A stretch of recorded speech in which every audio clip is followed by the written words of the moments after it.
that's officially part of the New York Agreement, the first joint Housing and Urban Development and New York State Office of Mental Health Housing, the only housing and urban development supportive housing initiative on Staten Island, and the only designated residence for homeless, mentally ill, chemically abusing persons in the entire borough of Staten Island.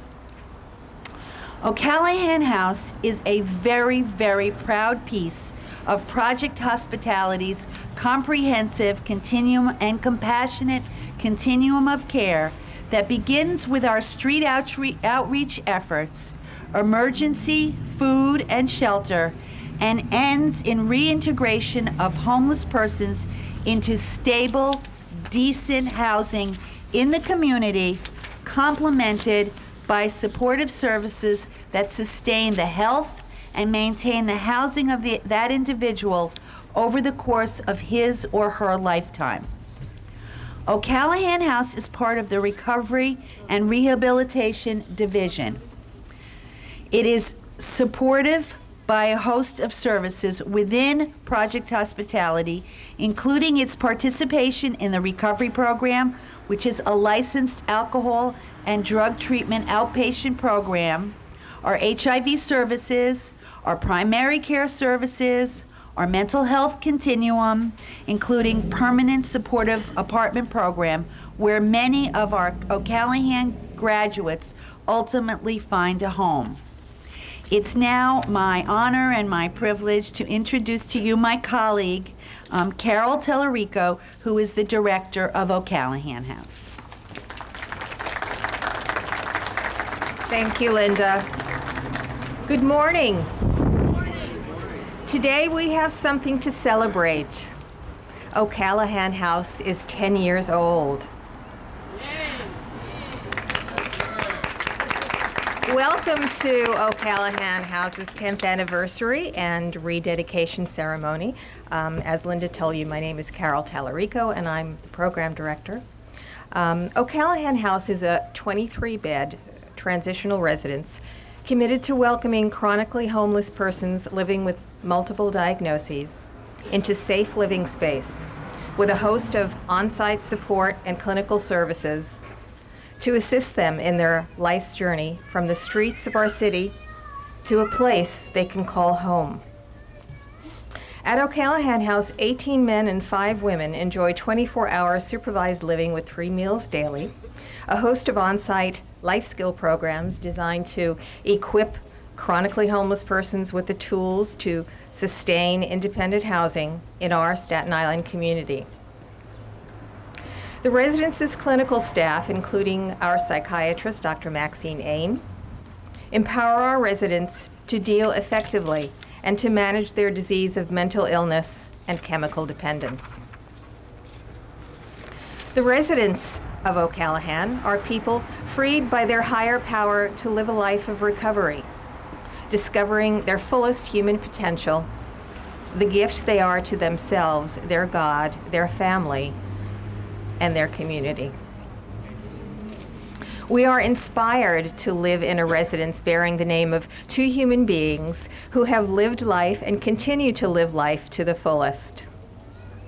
We trust their lives will serve as a model of righteous living and compassionate giving to all who pass this threshold on their life's journey. And now it's my honor to invite Reverend Lee McCallum, pastor of Olivet Presbyterian Church, to offer the invocation this morning.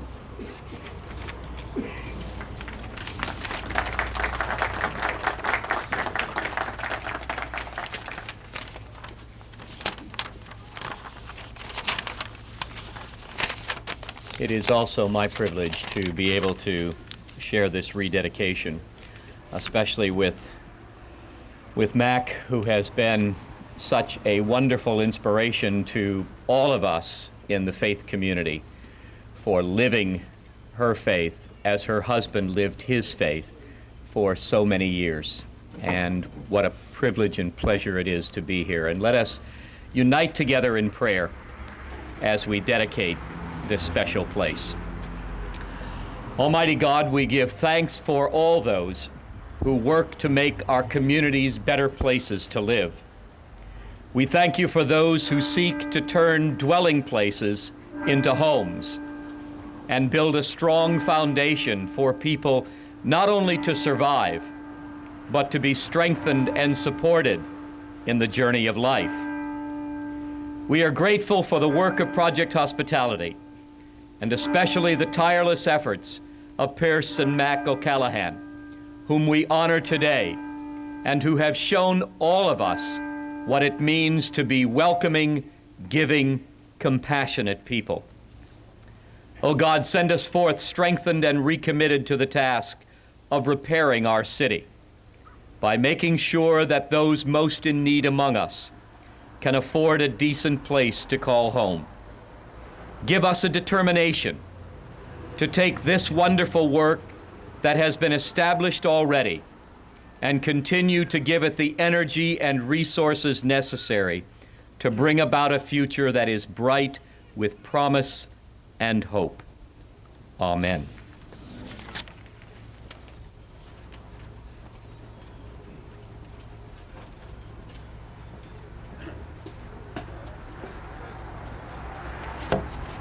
Thank you, Lee. Thank you very much. Good morning, ladies and gentlemen. My name is Don Riley. I'm the chairman of the board of directors of Project Hospitality. I have something in front of me that Terry has written out, but I was talking to Frank this morning and I decided to tell you a story of how much Pierce meant to me and a story of how much Mac means to me and all of the people at Project Hospitality. When I first got on the board of Project Hospitality and became the chairman, I was full of the usual green ants and vinegar, but I had no political savvy at all.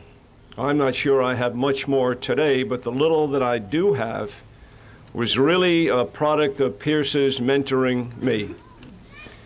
I remember I would call him on the phone when he was at his cemetery's job, which really wasn't a job. I mean, let's just place that on the table. All right? No, take it easy, Mark. You'll get your turn. All right? And I'd say to him, we have to go to a couple of meetings tonight. We need to speak to some people in the community. We need to speak to some of the political people. He'd say, all right, tell me the issues. And I would tell him the issues. And he'd say, what's the truth about this situation? And I would tell him the truth. And then he always said to me, you can't say that. You just can't say that. And I'd say, why not? And he said, because you're not only going to offend the right, you're going to offend the left, and you're probably going to offend the middle.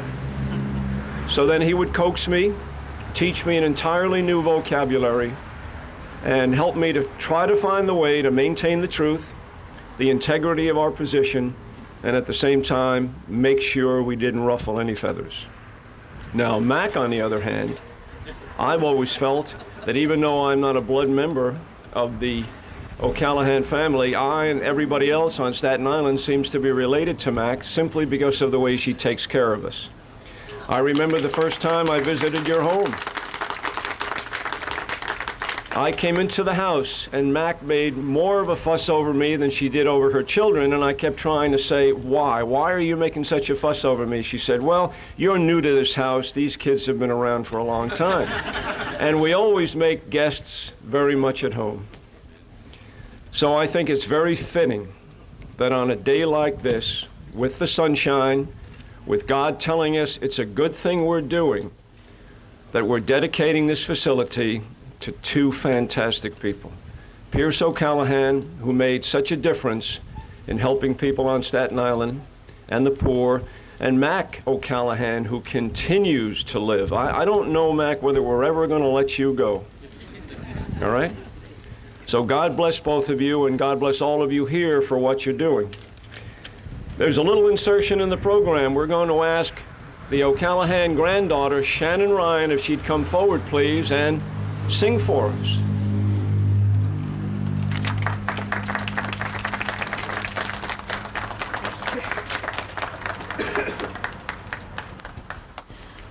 God bless America, land that I love. Stand beside her and guide her through the night with with a light from above. From the mountains to the prairies, to the ocean white with foam. God bless America, my home, sweet home. God bless America, my home, sweet home.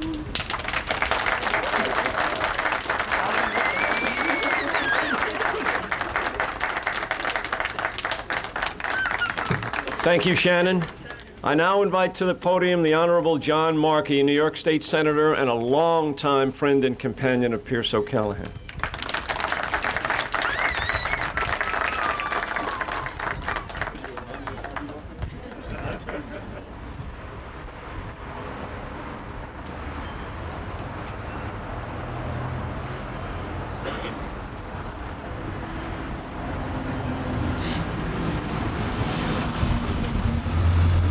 I'm not as nimble as I used to be, but to the extent that I made it at all, it's the fond memories that I've treasured all my life.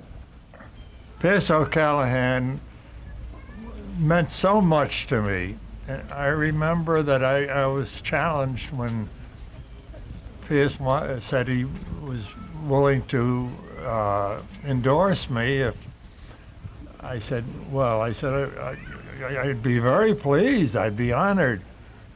He did endorse me because he had given very tangible evidence of his friendship from the time we were children together at St. Peter's High School.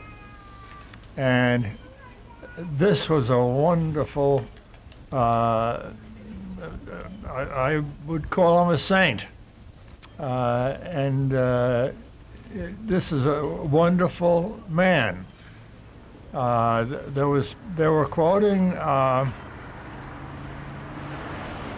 just recently who was the one that died? The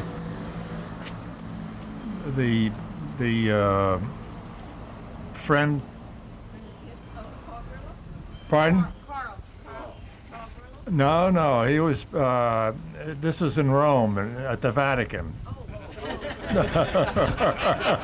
At the Vatican, yeah. Now, who was it that just died? Pardon? Oh, Paul, well,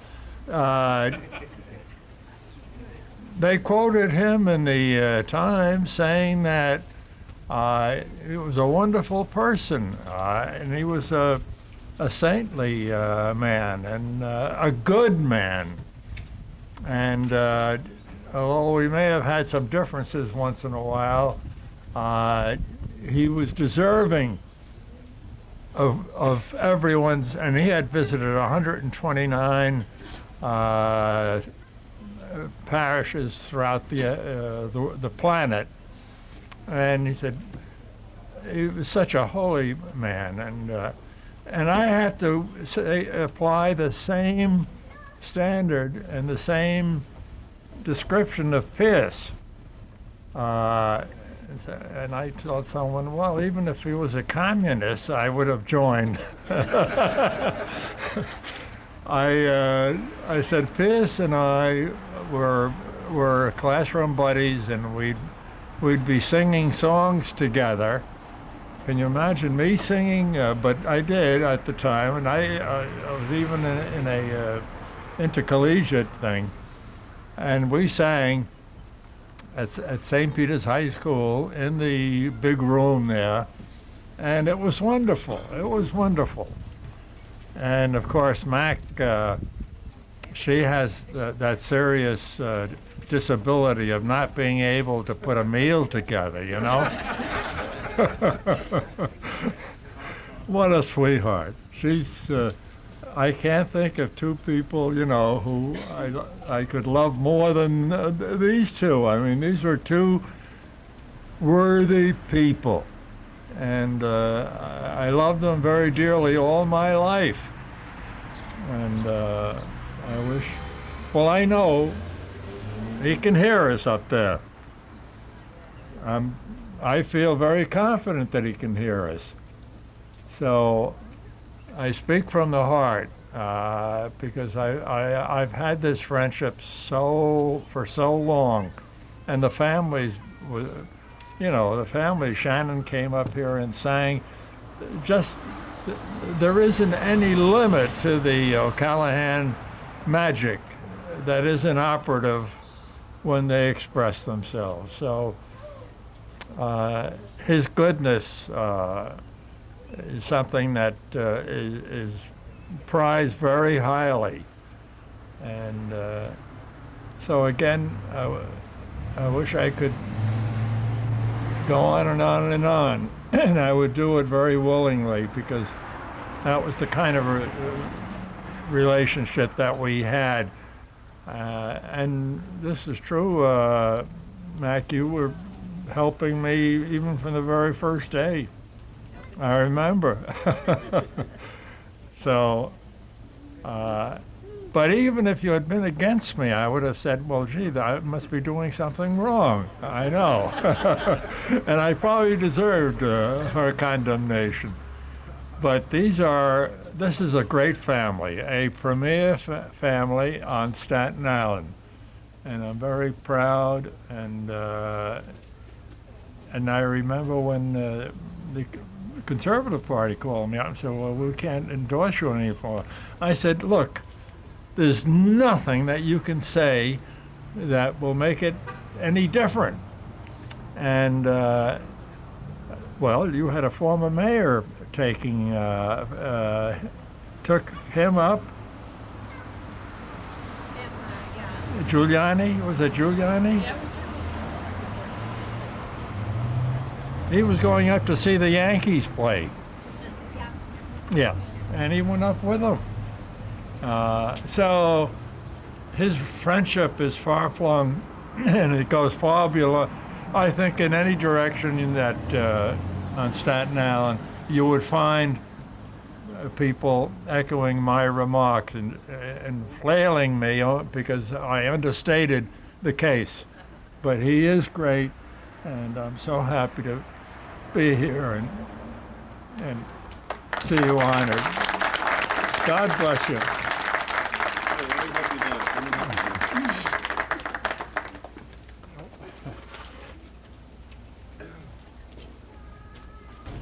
I'm only 112 or something.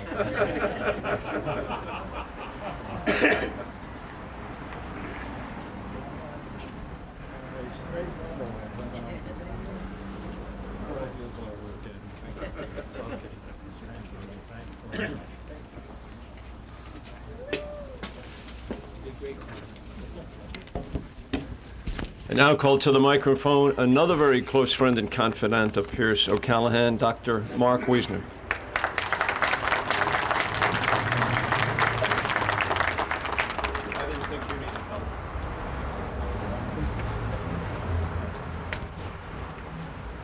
One of the things that I'm proudest about in my lifetime is that Pierce would introduce me to people as his best friend.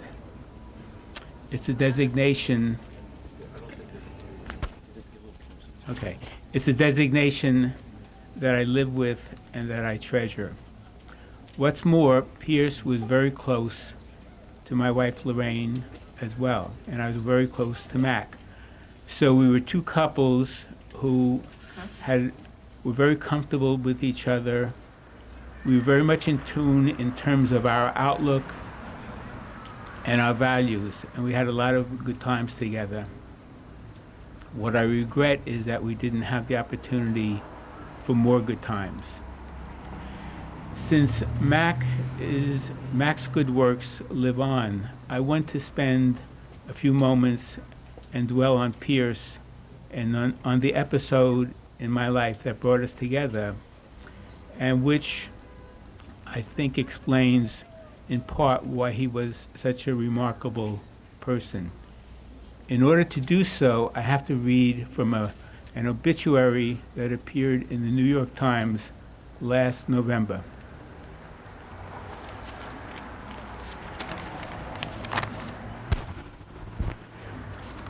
Its heading is Alexander Bassin Dies, Help Start Daytop Village. Monsignor William B. O'Brien, a co-founder of Daytop Village and its president, announced the death of Dr. Bassin.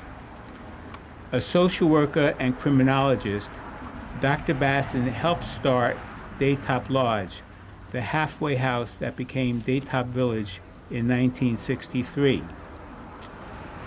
Today, Daytop Village comprises more than 24 treatment centers in New York, New Jersey, Pennsylvania, and California. At the time Daytop began, Dr. Bassin was the director of research and education for the probation department of the state Supreme Court in Brooklyn. Disturbed by the inability of the prison system to rehabilitate drug addicts, he conceived of a therapeutic community modeled on Synanon, founded in California in 1958.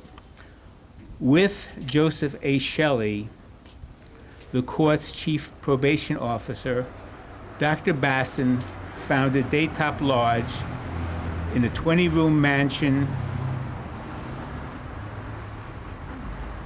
on Staten Island in 1963. Actually, it was in the Butler Manor section of Tottenville. Its first residents were 22 male probationers from the Brooklyn Correction System. The organization's name stood for Drug Addicts Treatment on Probation. With the involvement of Monsignor O'Brien and others, Daytop Lodge became Daytop Village in 1964. The new program admitted men and women as well as non-probationers. The organization has since treated more than 100,000 people, according to its website. My reason for reading this is because, in my view, the existence of Daytop Village owes as much to Pierce O'Callahan as to any of the persons named. In fact, Monsignor O'Brien was not on the scene when Daytop opened in 1963 to a huge community clamor. The halfway house was located within a stone's throw of a community of single-family homes. And in fact, stones were thrown, not by the residents of the halfway house. It didn't help that all the residents were convicted felons, which meant that they had been guilty of serious crimes. And most of them were men of color, which was a rarity on the South Shore of Staten Island then, perhaps now.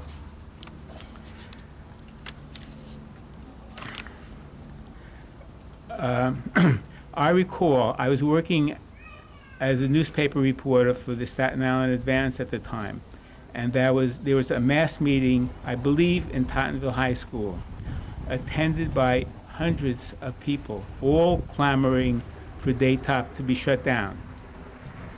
And all the public officials present, John as well, each of them pledged to do their utmost to make that happen. Daytop sorely needed a friend, and it was Pierce who organized and headed the Friends of Daytop Village. And when I, as a reporter for the paper, called Pierce for comment, the next day the paper would have comments that said, well, perhaps the residents deserved the chance to rehabilitate themselves, that the program needed the opportunity to prove itself, that people should come to the Saturday night open houses so they can see the program for themselves. What happened was that Pierce, Mac, and the family were on the receiving end of a barrage of death threats. This was serious stuff at the time. What followed, of course, was that a number of people of goodwill rallied behind Daytop, and it survived and evolved into the program it is today, the preeminent drug treatment facility in the nation, responsible for saving thousands of lives. Again, I just want to repeat my contention that this would have not happened without the intervention of Pierce on the side of humane interests. Being on the side of humane interests describes how Pierce lived his life. It describes how Mac continues to live her life. And so it's so fitting that this facility, whose purpose is in that same spirit, is named in their honor.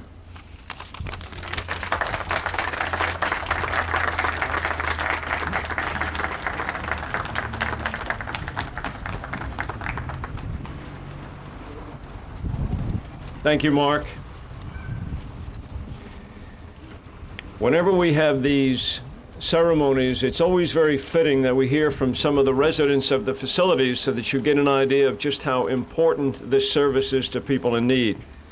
I'm going to first call up Mr. Paul Hatchett, who was an O'Callahan House resident and presently a board member of Project Hospitality. Mr. Hatchett.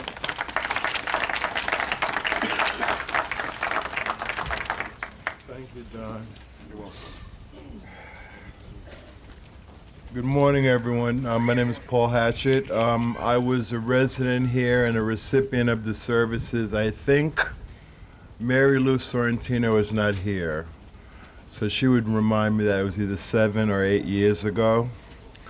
And I completed this program successfully, and it was one of the few times in my adult life where I felt that my mental illness was more than manageable. I was able to coexist with it, and as a result of the care and the professional treatment that I received here, I was able to accomplish quite a few things. I've had failures, I've had successes. One of the direct results of being here, other than the distinction of being a board member at Project Hospitality, is I was able to, at 50 years old, go to the College of Staten Island and acquire 36 credits. And that's a long-term goal.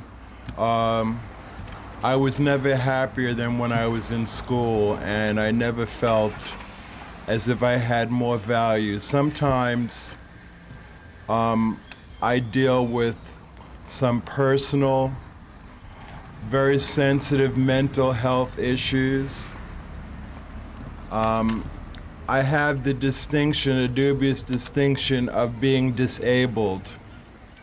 And not only mental illness, I have multiple disabilities, and sometimes the tricky piece is that none of them are visible unless it's someone who has a trained ear and eye. And I don't like the word disability because sometimes it connotates that we're just not able to do certain things, and that's not the truth of the word disability. I try not to live with too much regret because of poor choices and bad decisions and things actually that I had no control over. I have one regret, that I didn't get the opportunity to meet Pierce and Mac together. And I take no credit for the name of this house, but while I was living here, the more I heard about Mac and Pierce, I kept running behind the staff and everybody saying, you've got to get a plaque and name this place after the O'Callahans. And I felt like I was being dismissed, and I'd hear like, Mac was the first cook at the shelter, and she cooked for everybody. You've got to name this place after the O'Callahans. And that came to fruition.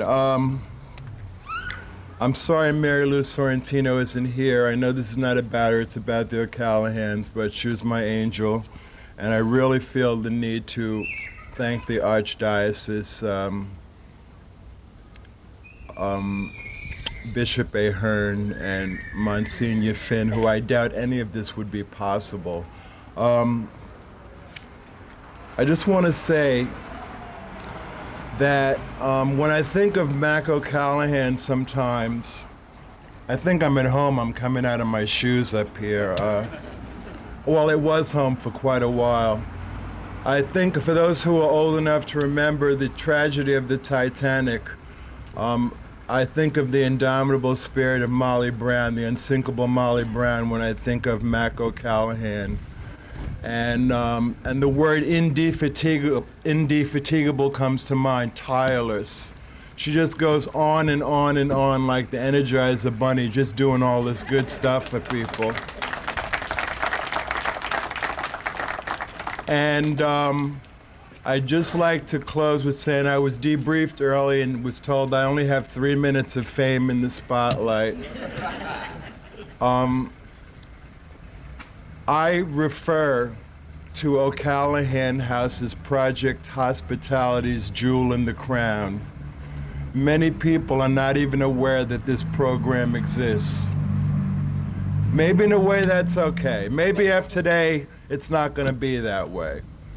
But I use the same metaphor for Mac O'Callahan, on behalf of all the clients of O'Callahan House, on behalf of all the clients of Project Hospitality. I just want to say to Mac that you are our jewel in the crown. And God bless you. Thank you so much, Mac.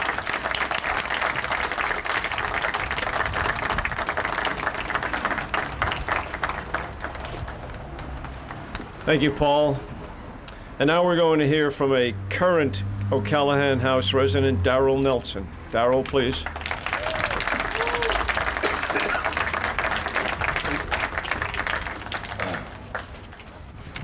Good morning, and thanks everyone for coming out, ladies and gentlemen.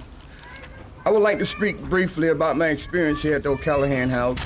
Upon arriving here, I immediately felt a sense of belonging. It was like I was walking through some miracle doors. And these feelings were strangers to me, considering I was homeless for a number of years. I was trying to overcome alcohol and drug dependency. My body was in physical pain, and due to lack of medical attention, I thrived in pain on a daily basis. To sum it up, I was knocking on death's doors. This program has allowed me a chance to get my life back, a chance to educate myself on my mental illness, a chance to know and accept and deal with the pain of my past so that I can continue to follow in the present. I had a chance and opportunity to turn negative thinking into positive action. I have a chance to be a productive member of society. I had a chance to concentrate on my mental illness. And it just as it says, it's a mental illness and not a death certificate.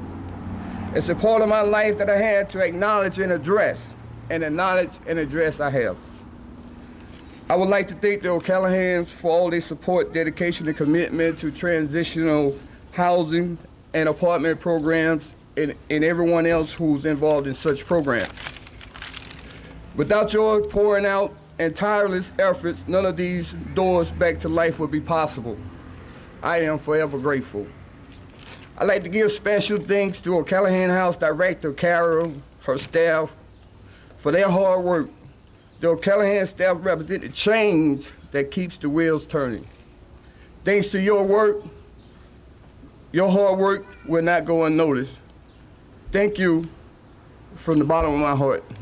And at this time, I would like to recite a philosophy that I, for some reason, remembered that's very fitting for this event.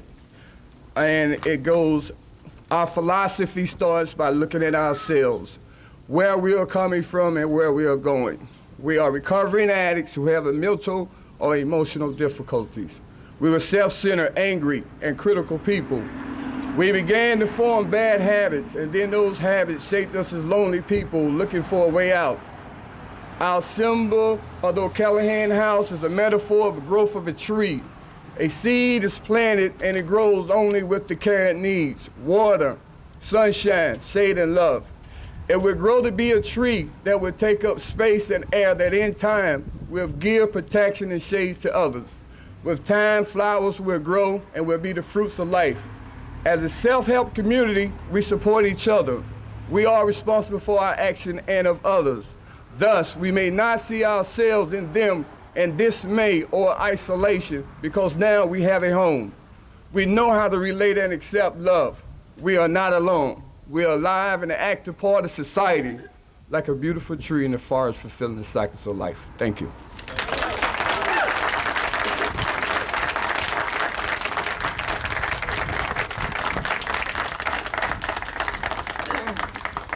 Now I'm going to call to the podium Monsignor Peter Finn. Monsignor is he's not really old enough for this title, but we're going to give him this title. A board member emeritus. He's the spiritual advisor of the board.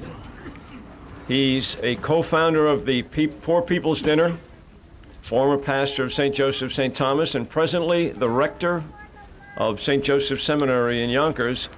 But most importantly, he's a good friend of all the people in need on Staten Island. Monsignor Finn. It's a real pleasure to be here this morning. You don't know how much of a pleasure. I'm supposed to give a dedicatory address, and I'm going to.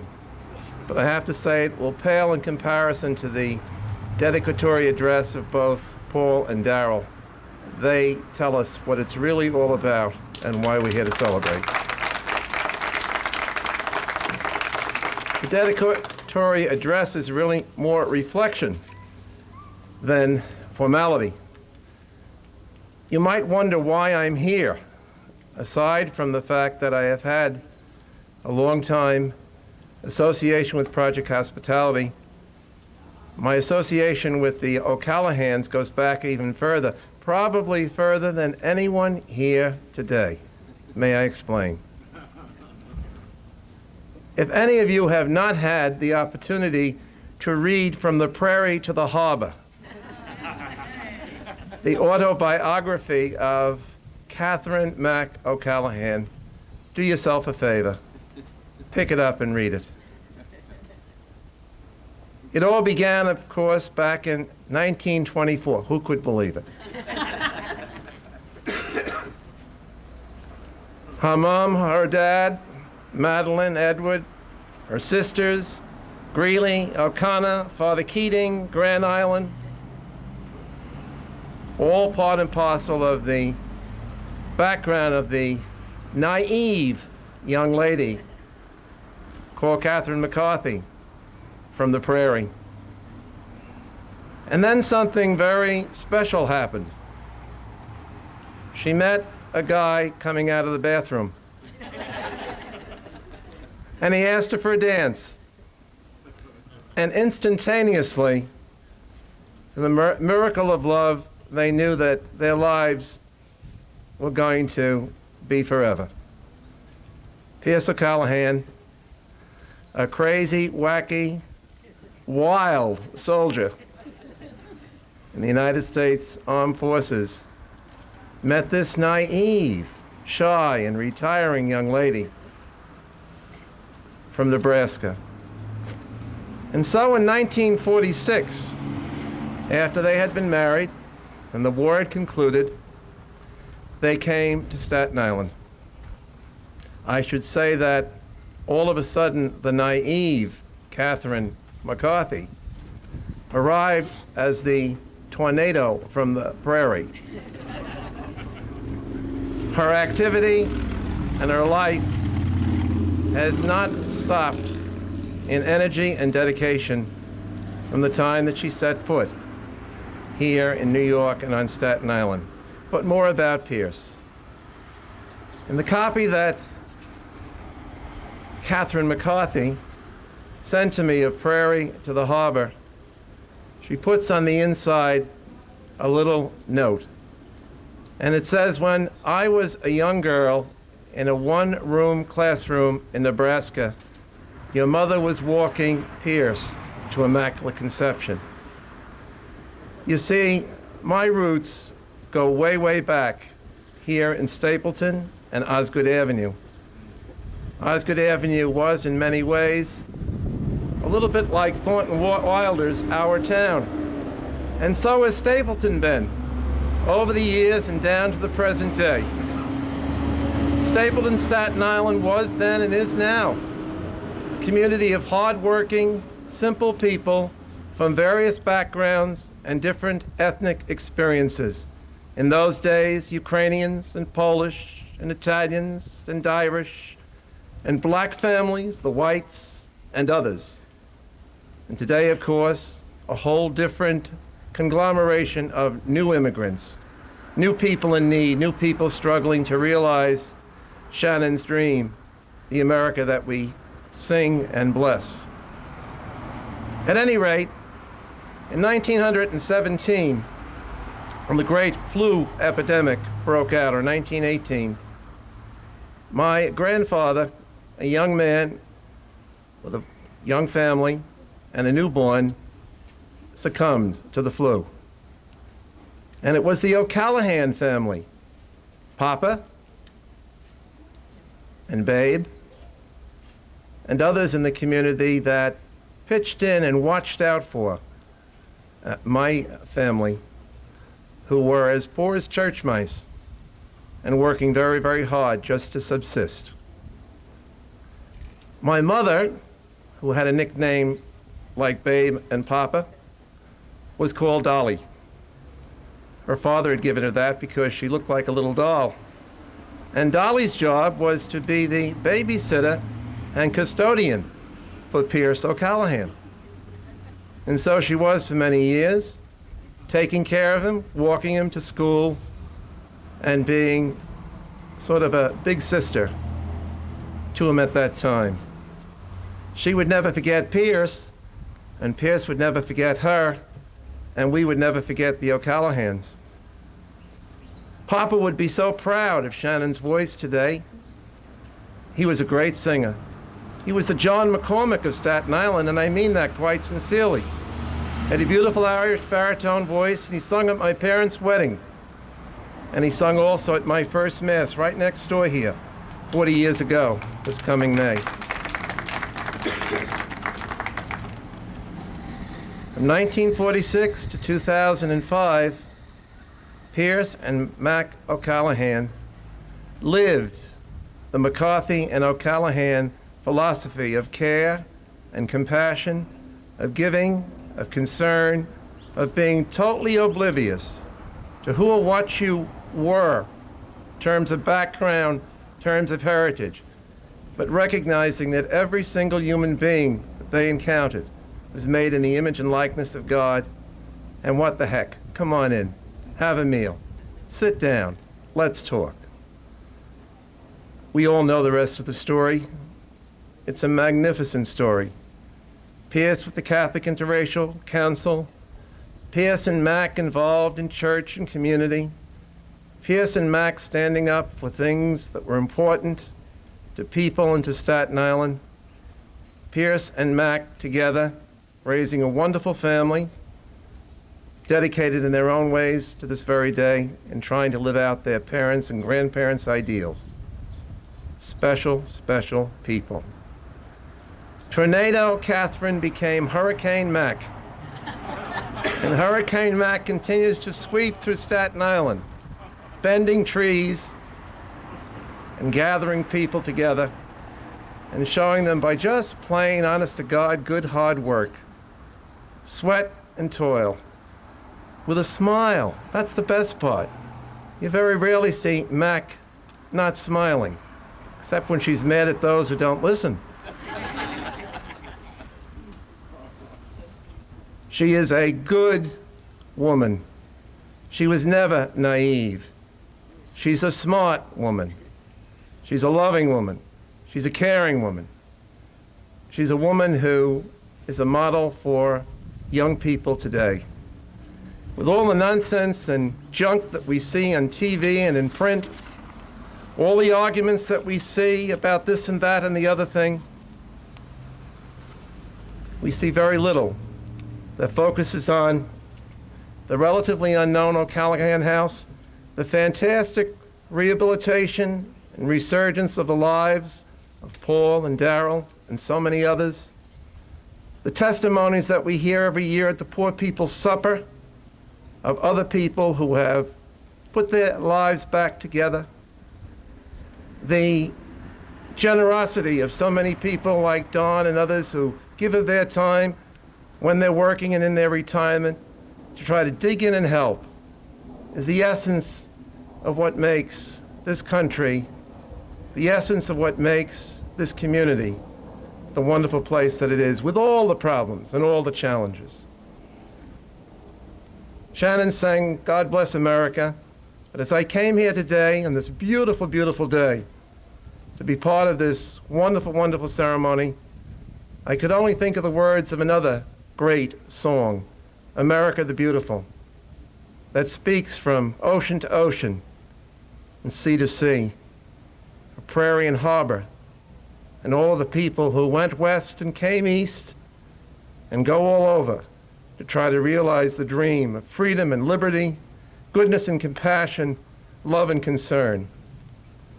Today reminds us, should remind lots of other people, that whatever the challenges are in our country and in our community, if there's a single person or two, or a group like you and me, we can make a difference. We can stem the tide, and a tsunami of love and compassion can sweep across this nation and across this world and realize the dreams of God in heaven and Christ his Son, that there be peace and love and justice for all men and women in all parts of the world. Mac, you're always in my prayers. So is Pierce. I hope I'm in his. May you live to be 110, and may your energy continue to absolutely captivate hundreds and thousands of more people, because you've done it for so long, and you've done it so very well. God bless you.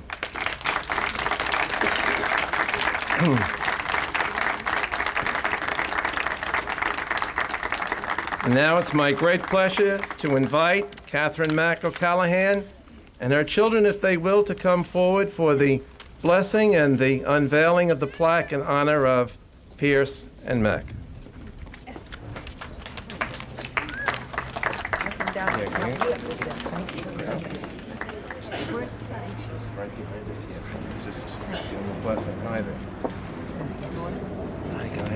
I think we should go in age order and give away the secrets. Cole, do you want me to call?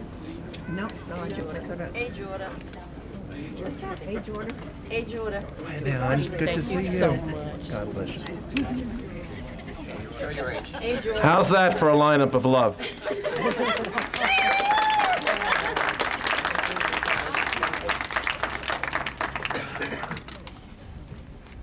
Now I ask you to bow your heads in prayer.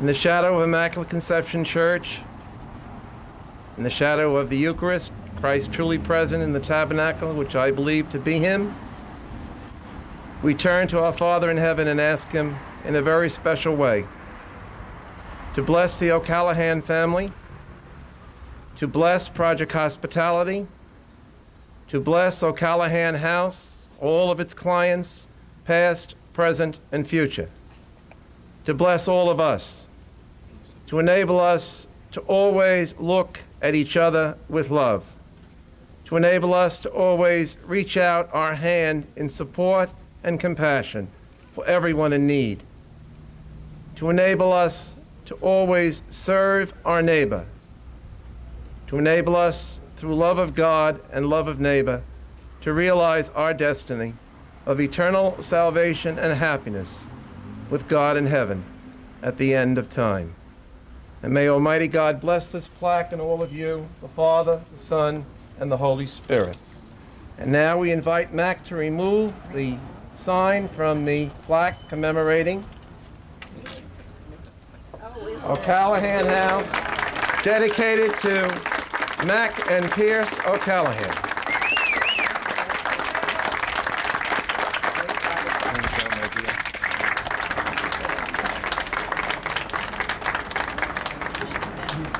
you like to say a few words, Mac? I think Mark, did they want Mark, I'm sorry. Come right. Hey, Mom, that's beautiful. Hi, good morning. I don't know if I'm nervous speaking or I'm just freezing sitting in the shade. This is great. This is really great. I'm sitting here. I've been in Albany for a number of years now. So when I get back to Staten Island and sitting out on the street and I'm staring at Immaculate and the O'Callahan House, really memories jolt back. And this building has always been a mystery to me because I'd walk past here every day going to school and I never knew what it was. It was an empty, abandoned, not used building. And I had trouble seeing it, but thank God Mr. Trubisco always put the safety pin in my glasses to hold them together. I just saw you out there. And then I went off to St. Peter's High School because Monsignor Finn wouldn't let me into Farrell. And oh, I know. So my senior year rolls around at St. Peter's, and we have a religion assignment. Need to do 6 months of volunteer work. Most kids were volunteering to mow their grandmother's lawn. This is January, by the way. You know, take out the trash. So I'm sitting in the kitchen, I ask Mom, what can I do? What do you think? She goes, I just read in the paper that they're opening a shelter down next to the Immaculate. And you can volunteer down there. And I'm like, I really don't want to volunteer at a shelter. And plus you got to stay up. This assignment was to stay up all night. And I said, I have school the next day. She goes, you can do it. And a family friend, Don Stewart, was in the kitchen with us. He said, if you do it, I'll do it with you. We'll do it as a team. Deal. So we go down there. Now, Mac had nothing to do with Project Hospitality at this time. So I was the first O'Callahan with Project Hospitality. Mom drove me down, and they said, oh, and by the way, if anybody wants to volunteer to open cans of food, and what the cooking wasn't involved, opening cans of food and heating them up, we need those too. Mom said, I'll do it on Tuesday. I'll do it with you guys. Well, her opening cans of food turned into these meals that were just so wonderful. And when I saw the residents of Carpenter Shelter, I mean, they really, really looked forward to Tuesday nights. The first meal, Mom made soup. And we all had soup. And the residents said, that was the best meal I've had in so long. Well, that was course one. They're like, there's more? Out came the actual food. It was just amazing watching Mom do what she did. 6 months rolled around, and my commitment was done. I got a C for my grade in religion because the brothers didn't believe I really did that. And I went back and I fought and I got an A because I said, this is, they thought I made it up. Yeah. So I go to, I move up to Albany and I get a phone call from a friend. Hey, I didn't know they were your mother was remodeling the house. Said, didn't know it either. Because your bathroom is in the paper. So what do you mean my bathroom's in the paper? I'm staring at the paper, and here's a picture of a bathroom. It says the O'Callahan House bathroom being remodeled. I said, no, that's the old Carpenter Shelter. I think that they renamed it the O'Callahan House. That's really great. That's wonderful. So I started equating the O'Callahan House and the original O'Callahan House and what it was like growing up in the O'Callahan House. It was definitely not a traditional household. I'd come home from school, could expect any number of people to be in the house. Mostly strangers to me, all of them looking for help. People going through interventions, people looking for a meal, most of them looking for advice because that was the key place where you had no place to go. You didn't have answers. Everybody would say, go ask Pierce O'Callahan. He'll set you in the right direction where you need to go to find the answers. And it was a great place to grow up. A lot of laughter, a lot of love, a lot of hunger, because Mom and Dad were out out always helping around. And by show of hands, did anybody ever have to snack on a can of water chestnuts after school? You know, there's, okay. But, you know, you do what you had to do. And I remember Tom always saying, you know, Tuesday night was the best night of eating because Mom would, you know, make the foods for down here at the carpeting shelter and then leave a little extra, and we always enjoyed it. But, you know, Dad was a great guy, absolutely. I can't believe it's 10 years that he's gone. He had one request from us, and that was to think of him every once in a while, but love each other all the while. And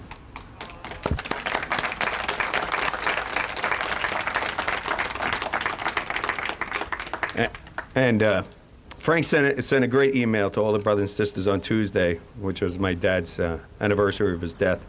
And we love you, Dad.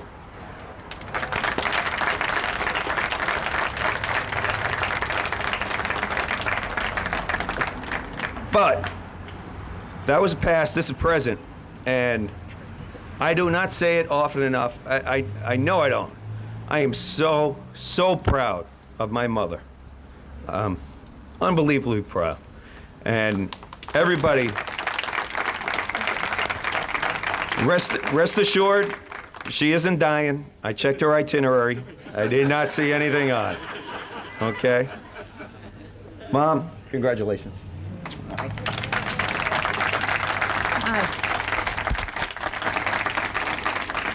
I guess I really have to say thank you to my son Mark for getting me into this, because I have gotten so much more out of Project Hospitality than I ever put in. And I thank everybody for coming here today, but I especially thank Monsignor Peter Finn. He's been a friend of ours for so long, and he's always here for us. He was here for my son Michael's death, Pierce's passing. Whenever I want advice, I know where to go. And so I really thank you for coming all the way down to us, and everybody else too. The history of O'Callahan House, for those who don't know, is in this brochure. So you can read when it started and all. But as Mark said, I had the pleasure of cooking the first meal that was cooked here about 20 years ago, and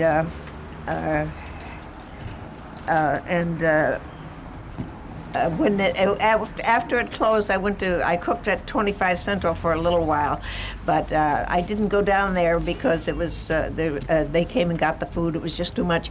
But so I really missed my interaction that I had with all the people. But then I grew old, and I decided I'm too old to cook. So that was the end of that. And now I just try to do a little volunteering at the office once in a while. Early on, I was on the board of Project Hospitality for a couple of years, but I was just too busy. I was working at Curtis High School. I was attending evening classes at the College of Staten Island. I was cooking here on Tuesday nights, and I was, what else was I doing? And raising my family, as I did, letting my family grow up anyway, you know. And so I did what I always did when I was in trouble. I went to Pierce and said, Pierce, you have to help me. I just can't do this anymore. Would you go on the board? And he said, yes, if they want me. So Terry Torra took him, and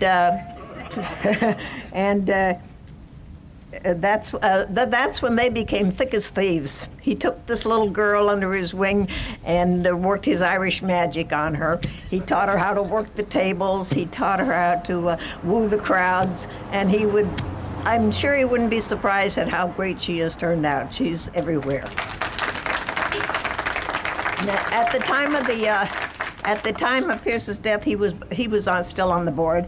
And I think he contributed much to the board. I think probably the biggest thing he did was beguile many of his friends to go on the board, Joe Midori, Holt Meyer, Rabbi Sussman, and James Chin. And after his death, I returned to the board. How could anyone not be in the company of the great guys on the board? And so I'm very happy to be back on the board. Not that I do very much, but I'm back there. And I like the association with them and with the wonderful staff of Project Hospitality. And let me tell you, two of the greatest staff members are here today, Father Jack Ryan and Anita Young. They did all this today, and they always do great. And I said you get what you give, but I've given much more than I've ever gotten. And so I'm thankful to Terry Troy that with the permission of Cardinal O'Connor, she named this house shortly after Pierce's death. I involve myself in two things every year here. I make Easter baskets for the 23 guests at Easter, and at Christmas we come down with a little music and Santa Claus and gifts. Last year my daughter Nikki bought bedspreads for everybody, and the year before that her son Gregory. Okay, you can hear the bells. Does that mean I'm supposed to quit? Her son Gregory donated all the drums in the basement for the men when they were looking for a little music. And all my kids do something. Suzanne and John always clean my kitchen after I mess it up with all the cookies and candy I make from them. Kathy helps with the party every year. The boys, Ed, John, Tom, Frank, bring all their kids, and I think the residents really enjoy bonding with the kids. And huh?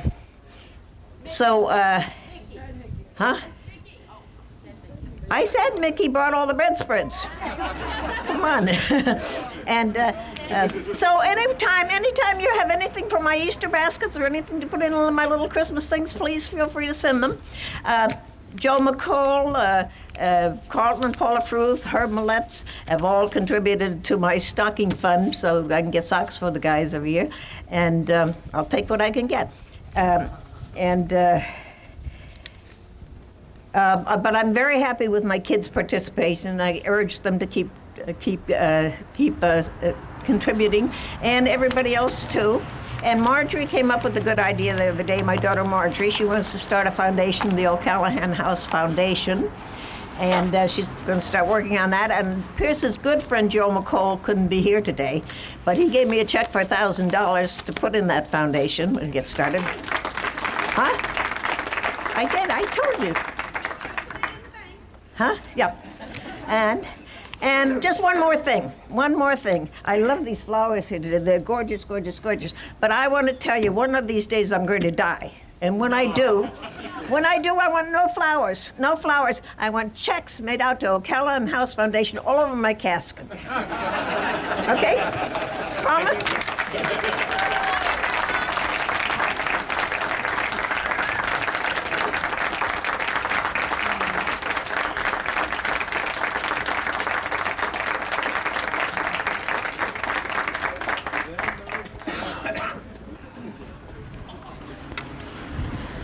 The O'Callahans are a hard act to follow, each and every one of them. And we have a unique circumstance today. We're actually having a party with all of the O'Callahans present without any beer or wine. Yes!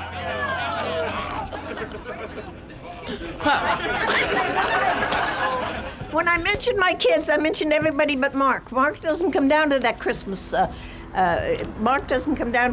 thing because he is busy with his wine business up in Albany. But he does every for the fundraiser in the fall, harvest dinner, he donates 10 cases of his wine. And for that, Mark, you get an A+. I know people are cold, so we're going to go in and eat for just in a few seconds, but I just want to let folks know and just to acknowledge some of the folks that helped O'Callahan actually open. You may wonder, why is it that we're having a dedication and a naming on a 10th anniversary of the residence? And the reason is, and Mac's been on my back for about 6 years now to do this, is because this residence, when it was proposed and in its making, received the largest number of letters of opposition of any residence opening in the history of the State of New York Office of Mental Health. It faced a tremendous amount of opposition in its opening. And so we decided, let's be quiet for 10 years.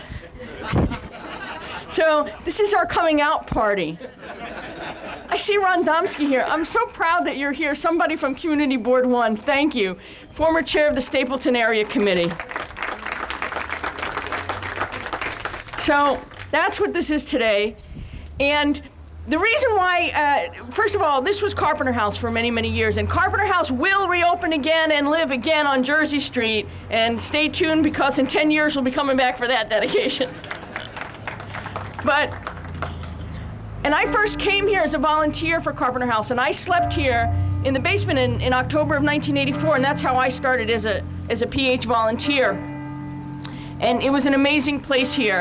And so it was very, very difficult when we made the decision on the advice of the community board to locate the first duly diagnosed residence for chronic homeless people in this borough of Staten Island, and also the last, since there hasn't any opened, that we do it here because we were a familiar site. And that meant closing downstairs, which was very traumatic. We closed downstairs October of 1994 in order to begin the renovations, and open here June of 1995. To make this possible, we had to do a lot of maneuvering with the Archdiocese and the state of New York. And actually, this was going to be the district attorney's office. And what happened is, I'm telling the story now, don't worry, there's no reporters here.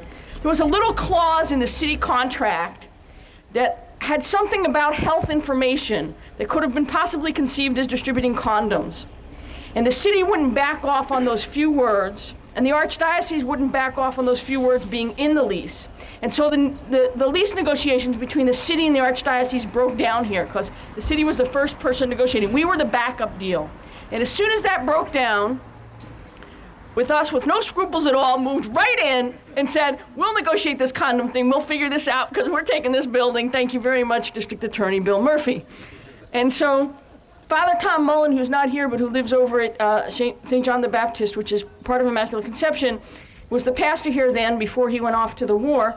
And he said, we're going to make this happen. And he would schlep me up to the city once every 2 weeks. And we'd have these meetings with then Monsignor Monsell, who's now Archbishop Monsell. See, he did this house, and look at what happened to him. And we kept negotiating with Dave Brown, who was the real estate person, and still is, for the Archdiocese. And I'm telling you, it was 2 years worth of negotiation. Up and down, up and down, up and down. And it finally happened, and the lease got approved, and the state was more flexible than the city, and they said they got a condom clause problem. We'll figure it out. We'll take it out. We'll do whatever they want, because what was important was providing housing for homeless people. And they did it. And the state guided us through here. We have some really marvelous, wonderful things here. We have an all-steel kitchen. There's no other place, no other residence in the city of New York so an all-steel kitchen. We've argued that with the state so that it would be able to be easier to be cleaned and kept sanitary. There were just certain values that we were able to place into the house and to craft this place. We knew we needed this place more than a decade, 2 decades ago, when we realized that homeless people living down here had no place to go after the 3 hots and a cot and after the winter season. And so we really needed that extended long place, and it took us a long time to convince people at the government level that this place needed to be. We needed to be able to welcome people in a stable place for much longer than a few weeks or a few months. And so we're here today. I thank you, and I thank the Archdiocese for allowing this place to be possible, all the folks from the state level that made this place possible, the people from the U.S. Housing and Urban Development. This is so important. This is HUD money. Every year, we sit on pins and needles because we don't know if this is going to be refunded. And right now in Washington, even though we have a president who made a commitment to end chronic homelessness in 10 years in our country, more money has been taken away from housing and urban development and from funding projects and residences and housing for low-income people and homeless people in our country than has ever happened before. It is the dismantling of housing for the poor. It is the death of housing for the poor. And every year we don't know whether we're going to get refunded to stay open. So you better write more checks to her foundation. But please remember that beyond today and what we celebrate, there is so much more of a struggle to go on to keep these doors open every day, and that happens not only at the local level, but also at the national level, and allow your voice to be heard. Finally, I want to thank Bill Kamen, who's not here. He's out in sunny Arizona, doing his best to work on the border to care for our new immigrants. And he had the vision to really help shape and make this house possible. And I also acknowledge Terry Rafferty, who's here somewhere. There she is. Terry, who served as the director of our adult services for many years and oversaw, really, Carpenter Shelter in its final days here. And then just one Pierce story, and then we can eat. There's a lot of Pierce stories, but this is the one that's not the funny one. In 1991, when we opened up housing on the South Shore of Staten Island, it was probably the worst community battles that we ever had, worse than what we experienced here. And we were in a terrible situation. Our windows were being broken, our tires were being slashed, our brake lines were cut. We were in a position where we were in danger, and the people we served were in danger in this housing. And we were under tremendous attack politically. And so someone said, you need to go talk to Pierce O'Callahan. So I went, and it was the first really heart-to-heart talk that I ever had with Pierce. I learned a lot from him strategically, but I never really bared my soul before. And I went in and I said, I don't know how to get out of this. I got a borough president that wants to see this thing close, and we have people that are getting hurt, and it's really muddy and awful and ugly. And he said, I'm going to tell you how to get out of this.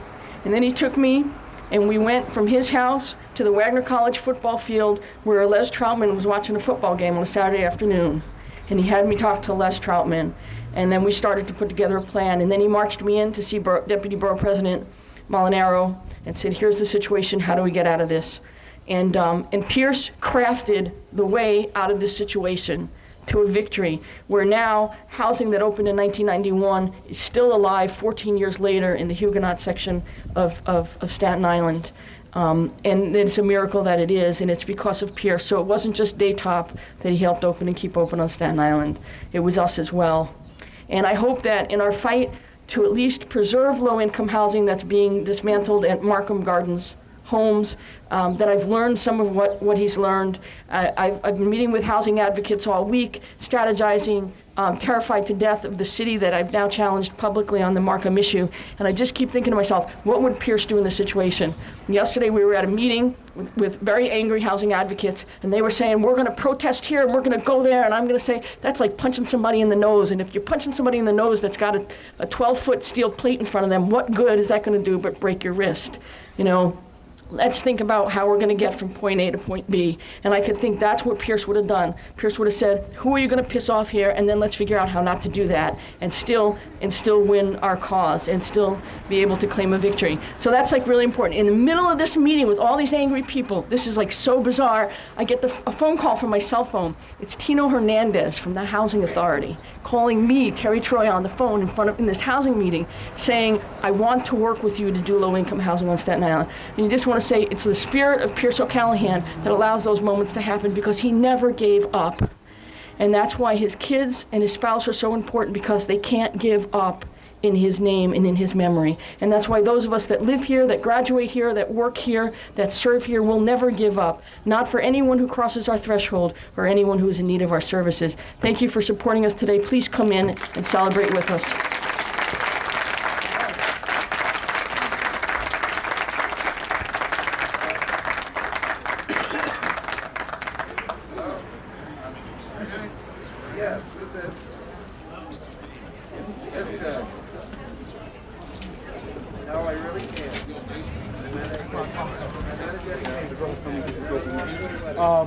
What I'm gonna do is, Daryl.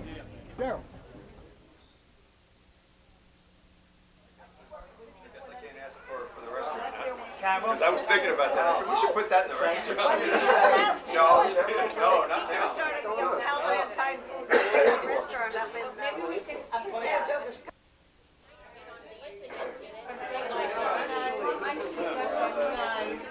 Thank you very much. Hi. So like 5 years ago when you guys invited us to One day I gotta.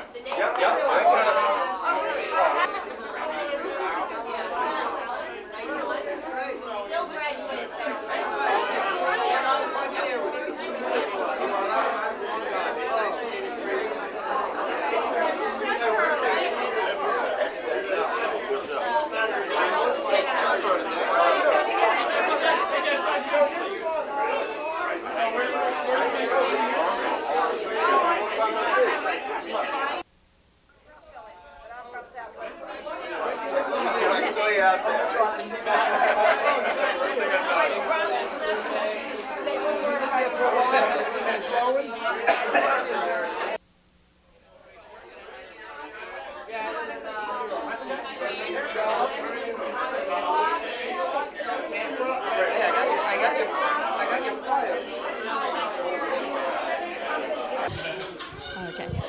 Welcome to the O'Callahan House dedication. I'm Marjorie Ryan. I'm one of the daughters. I'm number 4. We're so proud of the day. My mother and father have always taught us how to be out there for everybody whenever we can. The whole family is here today, and we're just so proud that this is the culmination of my mother and father's work, that we can help people go on with their lives and be productive. Hi, I'm Frank O'Callahan. Thanks everyone for coming today for the plaque presentation for O'Callahan House. My mom has always said that it's easy to write a check, but what's really important is to do something, to be physically active and to help people out. And I hope everybody does their best to follow my mom's advice. Thank you. Hi, I'm Suzanne O'Callahan. I'm Pearson Mac's oldest daughter, and I just want to say thank you, O'Callahan House and Terry Troy's group, for taking care of the homeless on Staten Island, because my father always said to us, there's always room for one more. Somebody has to take care of the people that need a place to live. I'm John Walker. I'm Suzanne's husband and Mac's favorite son-in-law, and I can say that working with Mac to participate in Project Hospitality activities has been one of the greatest things in my life. And watching Pearson Mac embody embracing the neighborhood and their fellow people as an integral part of the daily life was a model that I hope to emulate for the rest of my life. Hi, I'm Catherine O'Callahan. I'm very, very proud of my mother, especially today. And my dad, even though he's been gone for 10 years, he's with me every day. He is a major power in my life, and he continues, to help others through his grace, and was just very, very proud at this beautiful event. So many people put so much into it, and I never felt so blessed to be in O'Callahan, and we'll all carry the legacy, and do what Jesus says, love your brother, love one another as yourselves, and I really say amen. Hi, I'm Tom O'Callahan, Pearson Mac's son. We had a beautiful day today, a gorgeous day, a nice program, and thanks for having us all here for the luncheon here at the O'Callahan House, and we look forward to many, many more years of a good association. Take care. Hi, how you doing? This is John O'Callahan. Hi, Mom. This was really great today. Not that I don't think of Dad every day, but it's really nice when somebody gets up there and just reminds you of just what a great guy he was, and you are. Thanks for everything. Thanks to everybody who got up today and spoke. And just keep in mind that last weekend I got a birdie and my 4 brothers didn't. Thank you. Hello, my name is Mark O'Callahan. Thank you very much, Terry, for the wonderful honor today, and congratulations to my mother and in remembrance of my father. It was a gorgeous day, and biggest congratulations to the graduates and the current residents of O'Callahan House. That is true courage. Absolutely true. Thank you. Have a nice day. Bye-bye. Hi, I'm Mickey O'Callahan, daughter number 2. I know this day is for my mom and my dad, but when I came up today, one of the residents of the O'Callahan House said, "Hey, I remember you. You gave us a blankets at Christmas." And I said, "Yeah, I did." I said, "Gee, I wish my dad could be here today, because if he met you, the resident, I know that you'd have a lot of fun laughing with him." And the fellow looked at me and he said, "Yeah," he said, "but it rubbed off on you, and I'm happy to see you."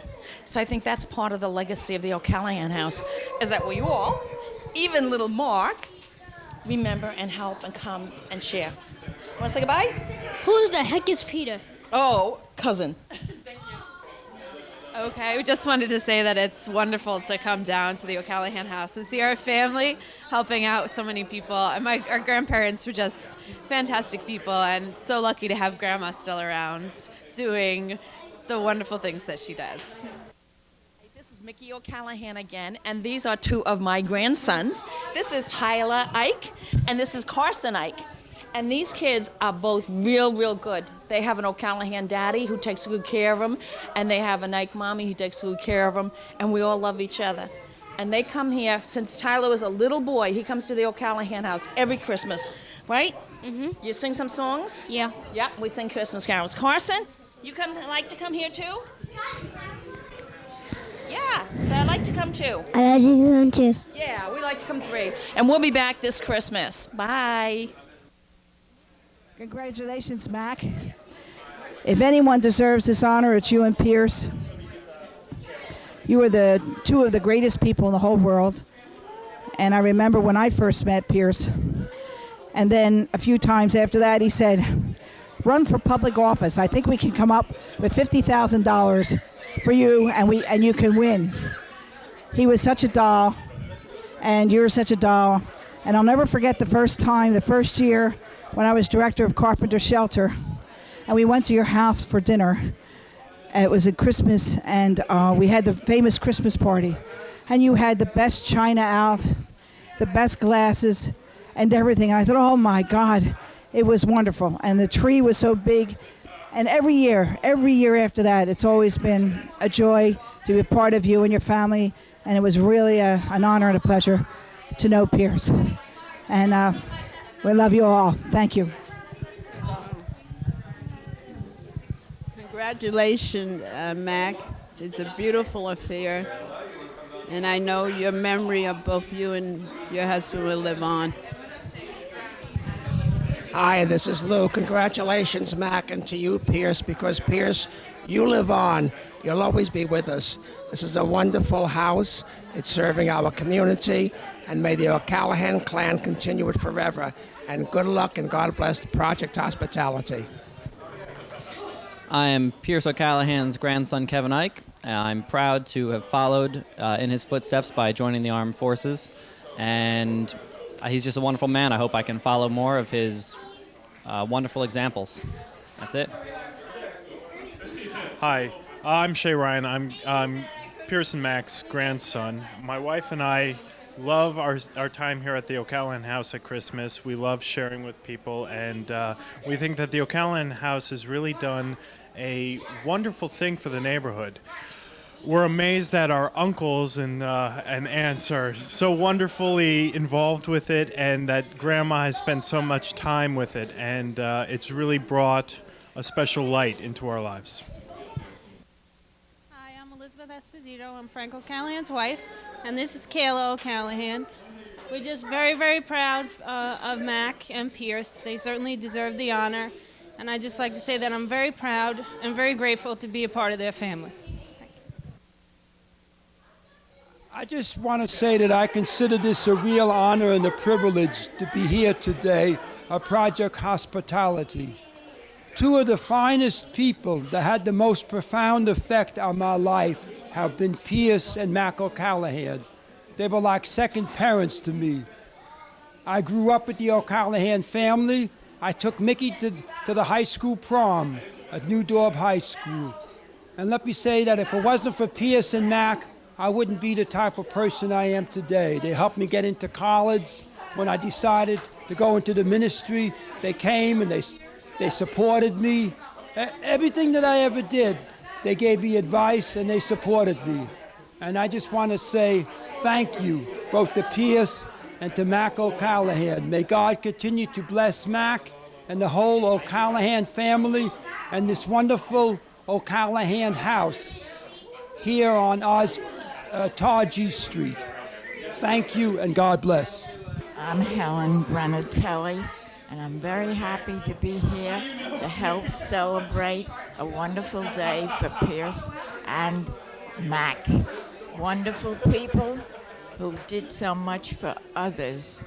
It would be great if all of us tried to emulate them. Congratulations, Mac. Glad to be here for you. Hi, it's Bob McAndrew. First time I met Pierce. Actually, I remember the first phone call I got from Pierce. And I had called him because I was looking for a roll-top desk. And so he set me in line with a bunch of convents and a bunch of people where he thought I might be able to get an old desk for my old Victorian house. And then he finally asked me if I was liberal. I said, of course I'm liberal. I was just from Virginia. I didn't know that there was a liberal party in New York. I adore Mac and Pierce. Hello? Oh, Pierce, how are you? Yeah, yep, I'm still down here, yeah. Mac's doing fine. Yep, all the kids. We ran all the kids. Everybody's doing fine. Yep. Yeah. Oh, thanks, Rick. Kevin is in Springfield College. He's really survived. He's doing a good time. And Terry Troy is having a wonderful time, and the food was good. We'll see you soon. Bye-bye. This is Annabelle and John Torado saying we're very happy and proud to know the O'Callahans and be part of their family, even though that they don't admit it quite often. But we are nonetheless very happy, and we're very proud of the O'Callahan house. Thanks. See you soon. I'm Pierce. I know I'm not one of your child, but as you know, your son, Mark O'Callahan, the other one, not me, I'm Mark O'Callahan, but my dad's gonna call me Donald Trump. Well, that's my dream. But, yes. Okay. And one more thing. When I come to heaven, you have to pay me $500. Thank you. Hi, I'm Linda McAndrew. So my favorite Pierce O'Callahan story, when my kids were little, the O'Callahans had a great huge fish tank. I mean huge, and you could stand there. And I had a terrible time trying to keep my kids from trying to catch the fish or, falling in. And I delivered the speech about how you had to be careful and you certainly couldn't harm the fish by putting your hands in the tank. And Pierce came along and went, "Hi, did you see my fish tank? See, you just stick your hand in here like this and you chase a fish around." I think we all fell in love with him for stories like that. Thanks. All right. I've known Pierce and Max since they only had 5 children, which meant it was ages ago. But the thing I remember most about Pierce is that my mother had said she didn't want my husband to be too friendly with Pierce because she didn't want me to have 10 kids. And the other thing that I thought was so funny was my husband always said that next time around, he would go to Nebraska and get a wife like Mac, unlike a Manhattanite, which he got.